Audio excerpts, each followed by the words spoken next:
and I hope that the Red Book will actually lead to the prevention of disease, and for me that's a very meaningful outcome, both for our individual patients but also for our increasingly stressed health system. Hello and welcome to another episode of Be and Also GP. Today I am absolutely stoked to be sitting down with Professor Danielle Mazza.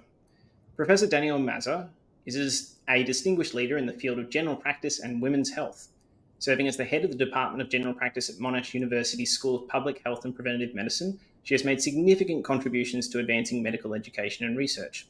While her resume is extensive and impressive, today we are sitting down to have a chat about the recent development and update of the RACGP's Red Book. Professor, welcome to the show. Thanks very much for having me. So I'm going to throw to you, Professor Mazza.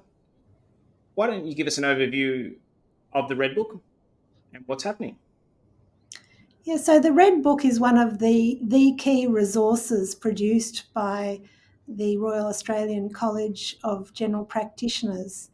And we've just launched the 10th edition, which I was very privileged to share the chair the redevelopment of. And the Red Book provides evidence-based recommendations to general practitioners and those working in general practice settings on the delivery of preventive care. So when we talk about preventive care, it's not only talking about screening, but it's also talking about case finding and also about the kind of advice, preventive advice, that we might give our patients. And the Red Book really the guidance is really focused on the majority of patients that attend general practitioners. It's not supposed to be providing guidance about specific smaller population groups that might have really much higher levels of risk than the general population. Yeah. Very good. And I find it's a really good document to practice sensible medicine, which is one of those things that is a real joy as a GP. Yeah. There's a couple of new topics. Perhaps you could give us an overview. Yeah. So I've been involved with the Red Book for several editions now as a member of the writing group. But when we came to develop this 10th edition, one of the college staff gave me a copy of the original Red Book, and it was very thin. So it was only a few pages in length. And what we have now is a reflection of really the breadth of preventive care that we are required to deliver in the general practice setting. And that really reflects the fact that that the literature has really expanded in relation to all of the kinds of preventive care that can be delivered. So the 10th edition continues with the previous approaches in terms of taking a life course approach, and we have chapters commencing at preconception and extending right through to frailty and older age.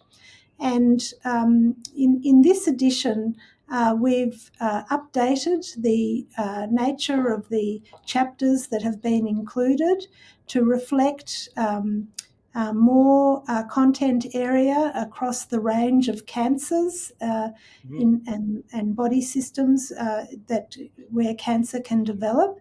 We've also extensively increased the number of chapters related to women's health, women's reproductive health, so that we really get that life course approach in prevention for women from preconception right through to perimenopause. And we've also expanded with new chapters in areas that are increasingly in the press and where GPs are being asked lots of questions by their patients, and where we are aware of increased prevalence in those conditions. And that covers topics like eating disorders and gambling. I was actually really excited to see frailty mentioned. It's one of the big issues we deal with, and I'm almost tempted to have an exercise by or some weights in my waiting room while people wait to see me, because it just really does make a large difference if we can keep people healthy and in the community. So I was really excited to see a frailty section. Yeah. I think what's great about this edition of the Red Book is that GPs can be confident that the recommendations that are listed in the Red Book really reflect the current state of the evidence. And what we did to create the recommendations was undertake a scan of existing guidelines from both Australia and around the world for their relevance, for their rigour, and for how up to date they were. And then we went through a process where we chose the most relevant guidelines. We sourced the recommendations from those guidelines, and then we contextualised them and made them relevant to the Australian setting. And I think what GPs can also be confident about is the strength of the evidence that sits behind the guideline recommendations. And for this, we've used a new framework which is being used more extensively in guidelines called the GRADE framework. And that relates to where the evidence is really strong from randomised controlled trials, then we mark that recommendation as a strong recommendation where we can be very confident in the advice being given there. But where there is very little evidence or no evidence, and where the group has come to a consensus decision, we annotate it as such.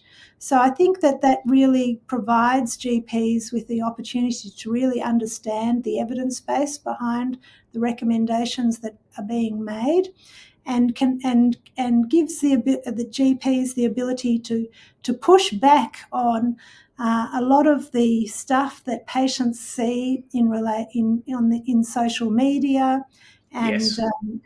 through other means, where a lot of this space is actually being taken over by people with commercial interests. And this is really making it tough when it comes to practicing preventive care, being sure that we are offering evidence-based advice, not advice that is coming from someone with a commercial interest in the outcome. And how long before you think we have to redo them again?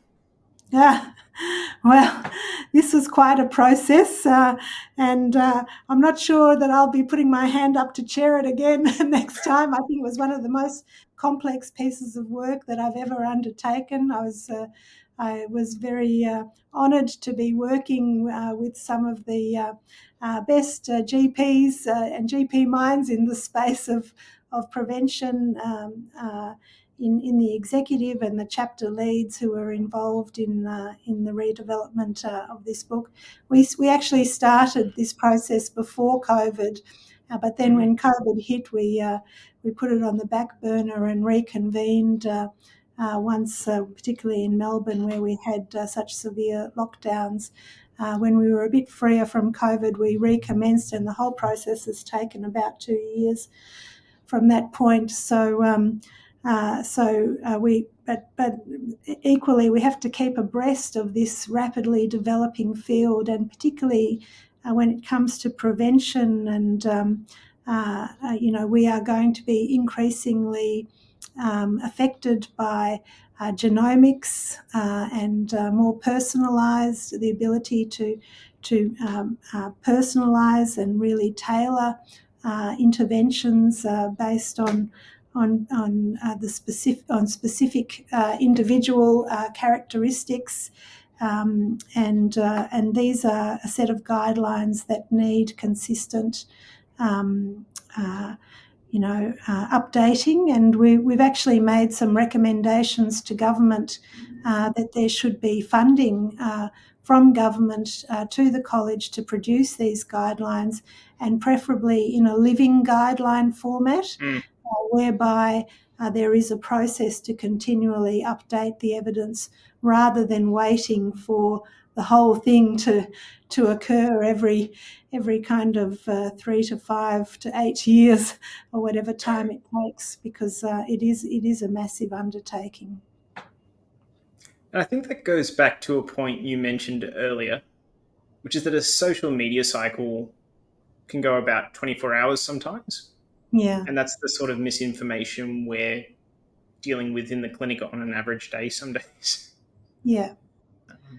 Yeah, But yeah, I think it's the fact that these guidelines are also available online are very easy to search, and we've got a lot of very useful resources and links in each of the individual chapters.